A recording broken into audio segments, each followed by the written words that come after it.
এই দেশের সরকার ইলেকশনে হবে না, সিলেকশনে হবে।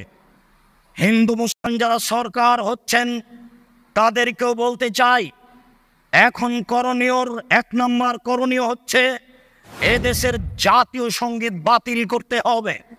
জাতীয় সঙ্গীতে ঠাকুর যতবার বলেছে ওমা তোমার আকাশ তোমার বাতাস, ততবার ঠাকুর কালিমাকে বলেছে ও কালিমা তোমার আকাশ তোমার বাতাস। আমি ৩২ বছর থেকে বলে আসছি কালিমার বাপের আকাশ, আকাশ আল্লাহর, জমিন আল্লাহর, বাতাস আল্লাহর। কখনো মুসলমানের সন্তানের মুখ দিয়ে এই সঙ্গীত বের হতে পারে না, অসম্ভব। প্রথমত এই জাতীয় সঙ্গীত বাতিল করতে হবে।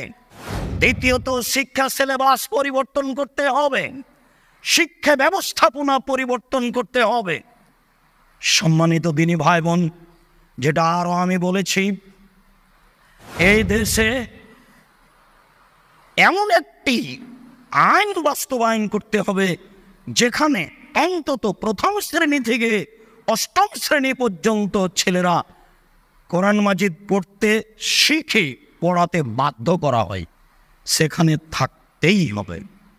সম্মানিত দিনী ভাই বোন, আমি কথাও বলেছি এই দেশের সংবিধানে একটি আইন থাকতে হবে যেখানে শরীয়ত বিরোধী কোনো কর্মকাণ্ড গ্রহণ করা হবে না, এ আইন সংবিধানে থাকতে হবে।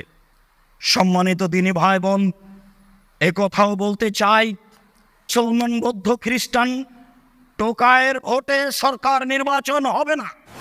সরকার নির্বাচন হবে জ্ঞানীগুণী সুশিক্ষিত বুদ্ধিমান হুঁশিয়ার মানুষের পরামর্শে। যে আদেশ করেছিলেন অর্ধ পৃথিবীর খলিফা কুশাগর বুদ্ধিজীবী রাজনীতিবিদ ওমর, তিনি বলে গেছেন পৃথিবীর মানুষ পরামর্শ করে খলিফা নির্বাচন করিও, নিজে থেকে খলিফা নির্বাচন করিও না। জাতিকে এইভাবেই খলিফা নির্বাচন করতে হবে। সম্মানিত দিনী ভাই বোন, এদেশের শিক্ষা প্রতিষ্ঠান কলেজ বিশ্ববিদ্যালয়কে রাজনীতি থেকে মুক্ত করতে হবে। কোন ছেলে শিক্ষার নামে কলেজ বিশ্ববিদ্যালয়ে পড়তে গিয়ে যেন রাজনীতি করতে না পারে, এইটা চিরদিনের জন্য বাতিল করতে হবে। সম্মানিত দিনী ভাই বোন, আরো বলতে চাচ্ছি, এই দেশে যত স্বাধীনতার দোহাই দিয়ে মূর্তি ভাস্কর্য বানানো হয়েছে তাকে ভেঙে চৌচির করতে হবে। ভবিষ্যতেও যেন আর কোনোদিন কেউ জাতির সম্পদ দিয়ে মূর্তি ভাস্কর্য নির্মাণ না করে, এইটা সংবিধানে লিখিত থাকতে হবে।